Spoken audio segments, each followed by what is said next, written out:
राम राम सभी प्यारे साथियों को स्वागत है आप सभी का आपके अपने चैनल लर्नोलॉजी अड्डा में।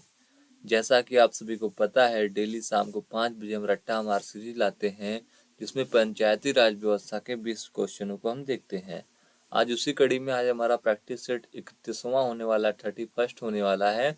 तो चलिए वीडियो को शुरू करते हैं। आज का हमारा पहला क्वेश्चन है, ग्राम पंचायत की 2 लगातार बैठकों के बीच कितने मास से अधिक का अंतर नहीं होना चाहिए।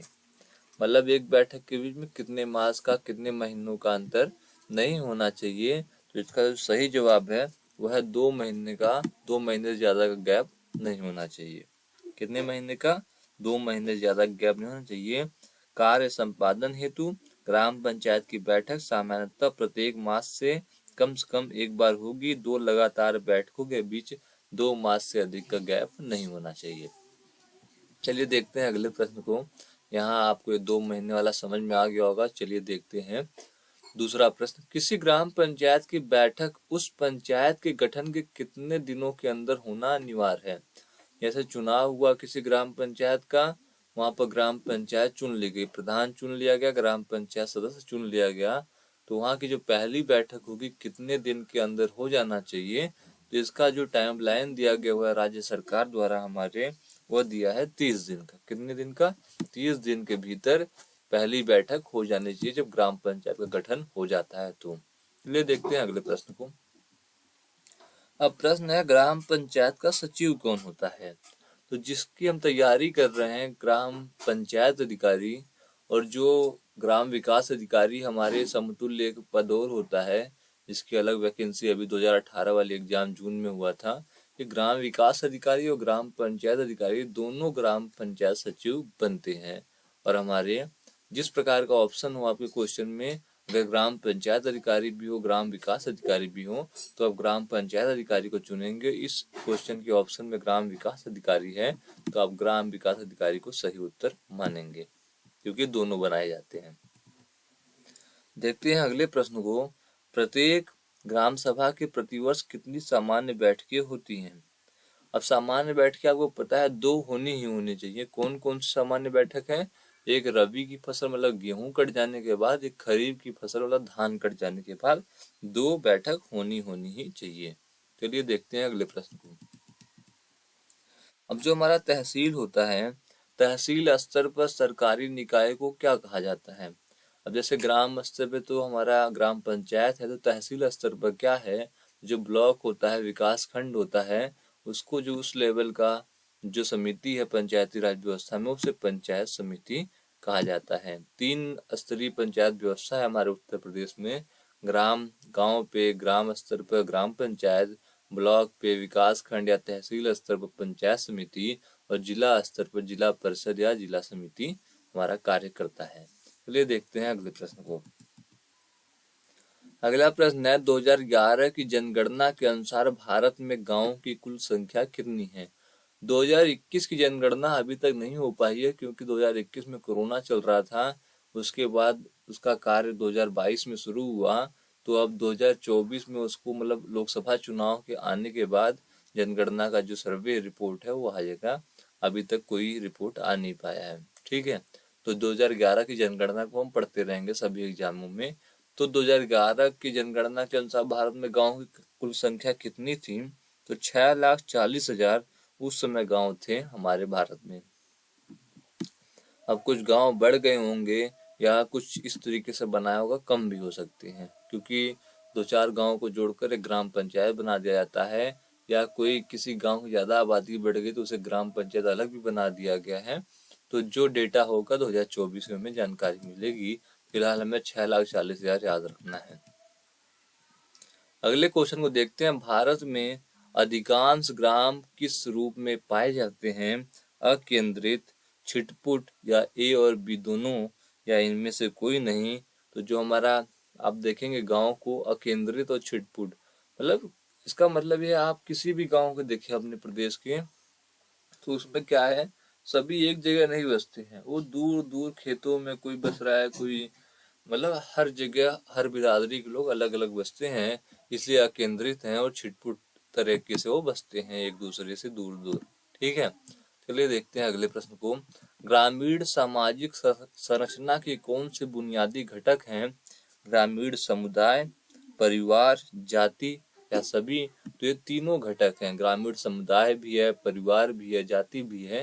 ये ग्रामीण सामाजिक संरचना का बुनियादी घटक है। तो ऑप्शन डी हमारा बिल्कुल सही है। आप ये जो 20 क्वेश्चन हम करते हैं ना, ये आसानी से आपको तुरंत के तुरंत याद भी आता है। और जब भी हमारा दिसंबर लास्ट या जनवरी के पहले हफ्ते में जब एग्जाम होगा, तो उसमें आप देखेंगे यहाँ से कई सारे प्रश्न आपको मिलेंगे। देखते हैं अगले प्रश्न को। अगला प्रश्न है हमारे सामने, किस वर्ष गाँव को आत्मनिर्भर एवं संपन्न बनाने के उद्देश्य से ग्राम पंचायत क्षेत्रों में कृषि उत्पादन तथा कल्याण उप समितियों का गठन ग्राम स्तर पर किया गया था? तो कब किया गया था? तो 1960-61 में। कब किया गया था? 1960-61 में कृषि उत्पादन तथा कल्याण उप समितियों का गठन किया गया था। इसी वर्ष पंचायत राज अधिनियम में संशोधन द्वारा न्याय पंचायतें तथा न्याय पंचायतों की चुनाव पद्धति में भी आंशिक परिवर्तन किया गया था। मतलब न्याय पंचायत में भी संशोधन किया गया था, तो 1960-61 में। ठीक है, चलिए देखते हैं अगले प्रश्न को। अगला प्रश्न है हमारे सामने, किस समिति की सिफारिश पर सत्ता के विकेंद्रीकरण के सिद्धांत के अनुरूप उत्तर प्रदेश क्षेत्र समिति एवं जिला परिषद अधिनियम 1961 क्रियान्वित किया गया?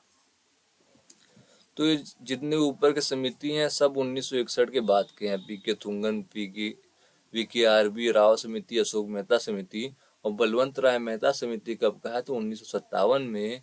इन्हीं के सिफारिश के अनुसार जो भी है क्षेत्र समिति और जिला परिषद अधिनियम 1961 बनाया गया था। डी ऑप्शन बिल्कुल सही है। इस प्रकार आप ऑप्शन को एलिमिनेट करके भी सही उत्तरों का पता लगा सकते हैं। आपको यह पता होना चाहिए। ऑप्शन देखेंगे, अगर आपने पढ़ा है चारों ऑप्शनों के बारे में, तो आप उसमें से एक आसानी से छांट सकते हैं कि यही सही होगा। इस प्रकार बलवंत राय मेहता समिति बिल्कुल सही आंसर है। देखते हैं अगले प्रश्न को। किस वर्ष ग्रामीण क्षेत्रों में बेरोजगार और अल्प रोजगार वाले पुरुषों एवं महिलाओं के लिए लाभकारी रोजगार सृजन करने के उद्देश्य जवाहर रोजगार योजना प्रारंभ की गई? जवाहर रोजगार योजना जो है वह किस वर्ष में प्रारंभ की गई थी हमारे उत्तर प्रदेश में? तो वर्ष 1989 में जवाहर रोजगार योजना प्रारंभ की गई थी।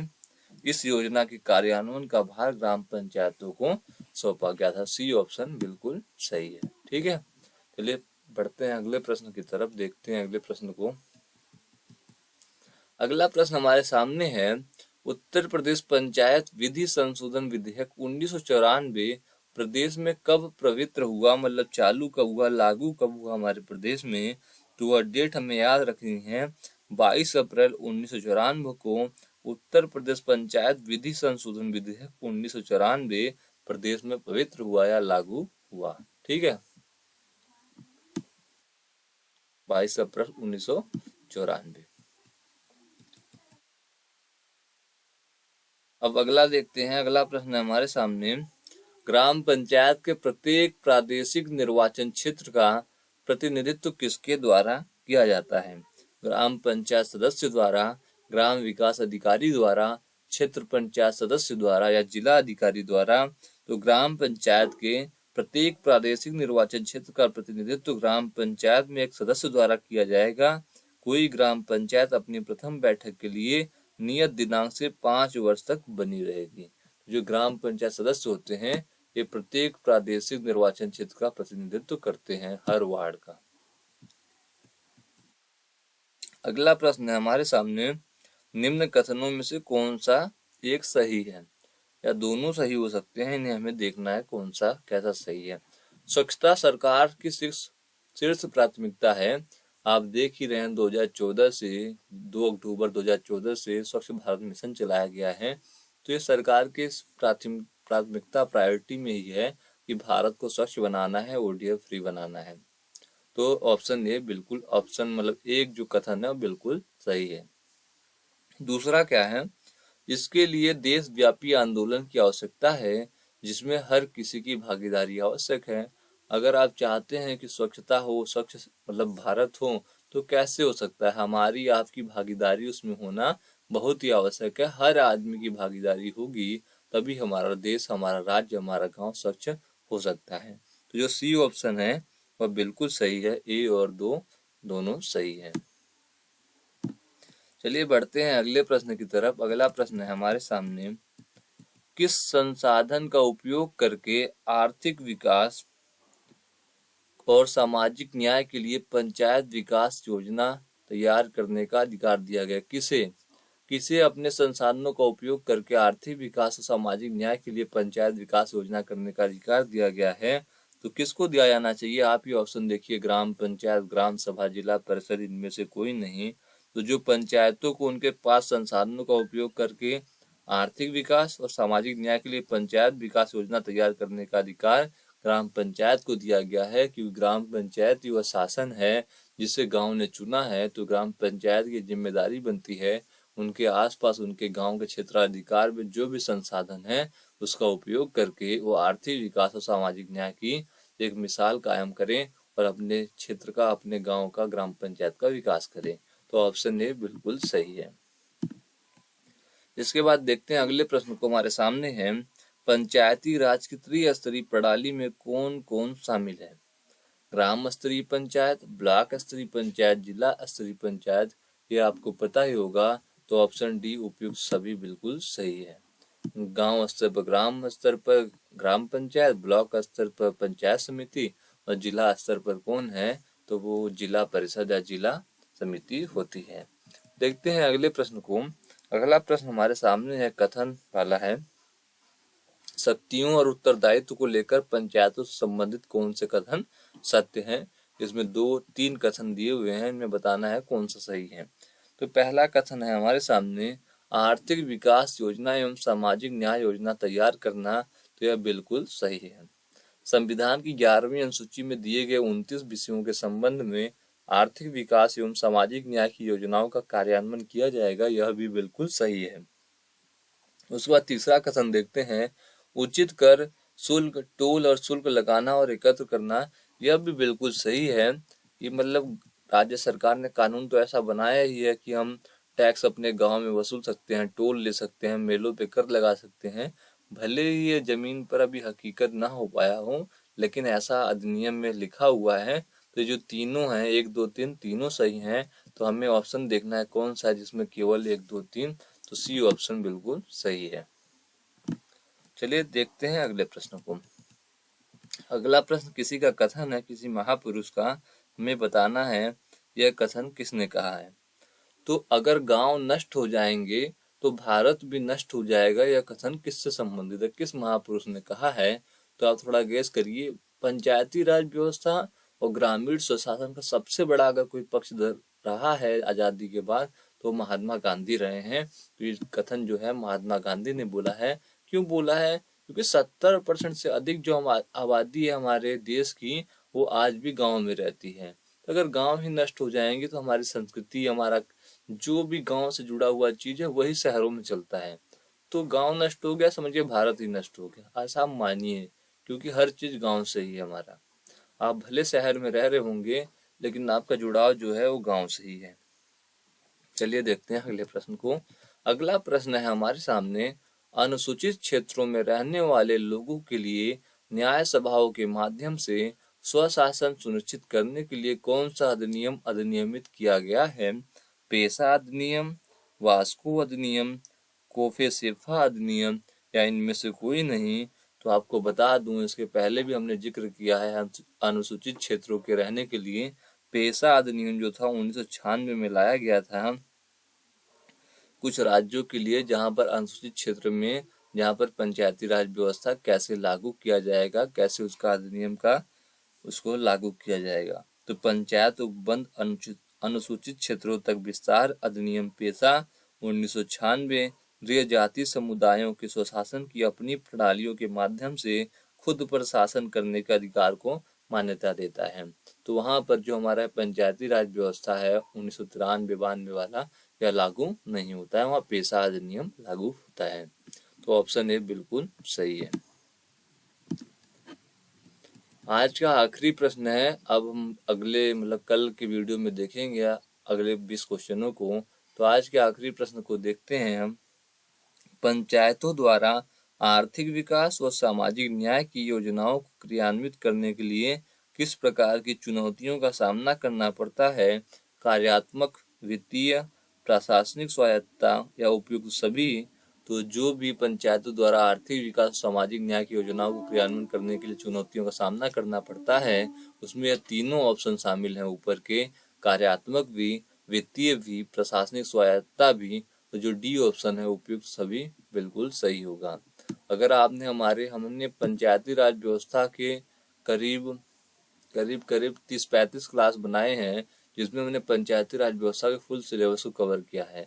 आपने अगर वो वीडियो नहीं देखी है तो मैं आई बटन में लिंक दूंगा, या आप खुद जाकर प्लेलिस्ट में देख सकते हैं।